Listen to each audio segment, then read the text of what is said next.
labour market is something that touches almost everyone in one way or another. As a student, your studies prepare you for your future working life.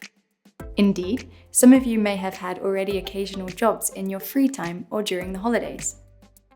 We are all aware of the impacts that being employed or unemployed has on our lives. But do you know how many people are employed or unemployed in your country? Do you know how these numbers are calculated and measured? Do you understand what the numbers mean and how high or low they are compared to other countries in the EU? With this video, we will give you a brief glimpse into the world of labour market statistics and show you where you can find all the information you need for your assignments. We will also explore a little deeper to show you the difference between youth unemployment rate and unemployment ratio, so you will understand what these figures mean when you come across them in the media. The statistics section on the labour market offers a wealth of data that can be of use to you both in your personal life and in your schoolwork, as you work on assignments in various subjects, from economics and social sciences to mathematics. Eurostat, the statistical office of the European Union, provides labour market statistics covering a range of domains, with up-to-date information on employment and unemployment generated by the Labour Force Survey. The Labour Force Survey is the largest household survey conducted in Europe, with approximately 1.8 million people surveyed every quarter. The survey is the main source of labour market data in Europe, including all European Union countries, along with the United Kingdom, countries negotiating to enter the EU, and the EFTA countries Iceland, Norway, and Switzerland. In each of these countries, the Labour Force Survey covers people in employment, unemployment, and outside the labour force. It records characteristics such as sex, age, how many people live in a household, and their education level. For employed people, it records their occupation, the number of hours worked, the region where they work, and so on. The survey divides the resident population aged 15 years and older into 3 groups: employed, unemployed, and people outside of the labour force. Taken together, the employed and unemployed people constitute the labour force. As unemployment concerns only people aged 15 to 74, most labour market indicators usually refer to this age group. For example, in 2019, there were 332.3 million persons aged 15 to 74 in the EU, of which 64%, or 213.8 million, were in the labour force. That is, they either were employed or unemployed. And 36%, or 118.5 million, were outside of the labour force, e.g. they were retired or studying full-time. Among the people in the labour force, 93.3% were employed and 6.7% were unemployed. These and many other results from the Labour Force Survey are available in Eurostat's online database, which is regularly updated and available free of charge. Does this seem complicated? Then you can go to Statistics for Beginners on the Eurostat website Statistics Explained and have a look at the labour market section. Here you will find plenty of illustrations and charts explaining the various statistical indicators within this field. There is even a video explaining the concepts we have just talked about: persons employed, unemployed, and outside the labour market. For example, you will learn that an employed person is defined as someone who, during the week in question, the so-called reference week, worked for at least 1 hour for pay, or had a job or business from which they were temporarily absent.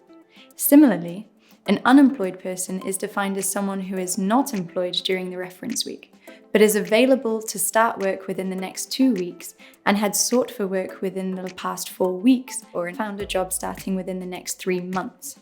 You will also be able to learn about the employment and unemployment rates of different age groups, for example, youth unemployment. In particular, you will be able to differentiate between 2 key indicators: the youth unemployment rate and the youth unemployment ratio. The youth unemployment rate is the percentage of unemployed people aged 15 to 24 years compared to the labour force in this age group, Remember, the labour force consists of the total employed and unemployed people.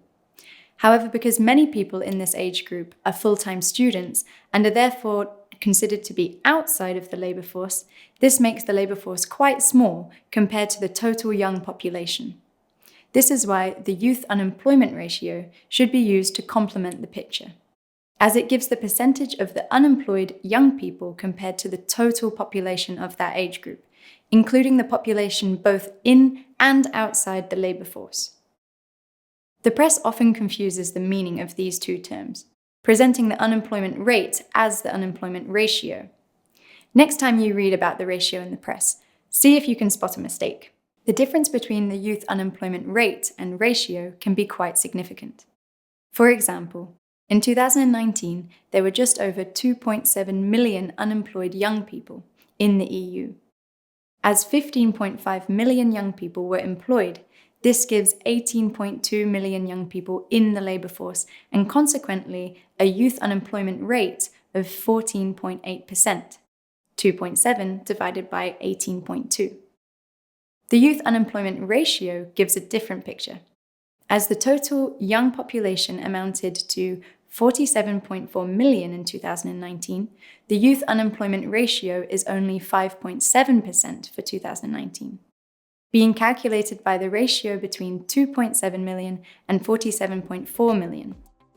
Now you understand the difference between the unemployment rate and ratio. Next time you hear about the youth unemployment in the news, you'll be able to understand which rate they are talking about.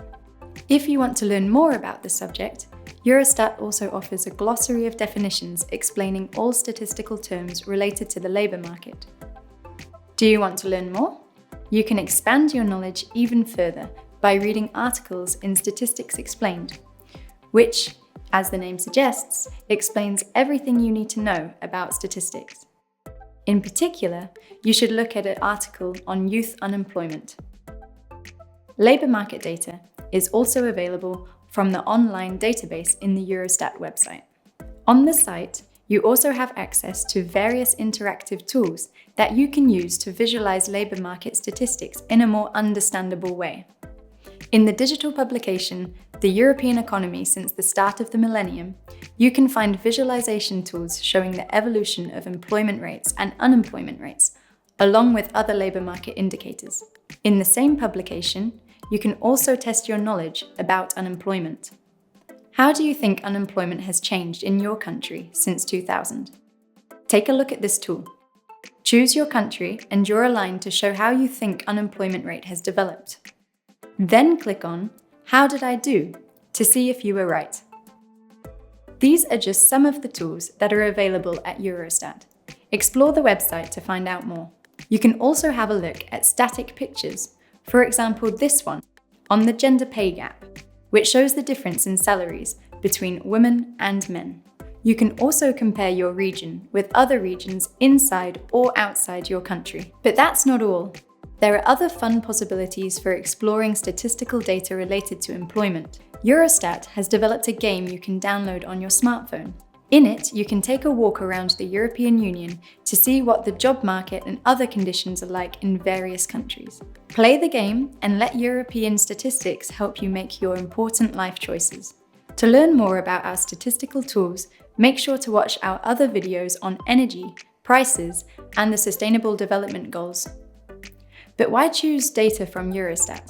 At Eurostat, we produce high-quality data in line with strict principles of independence, objectivity, and comparability, so you have access to data that you can rely on.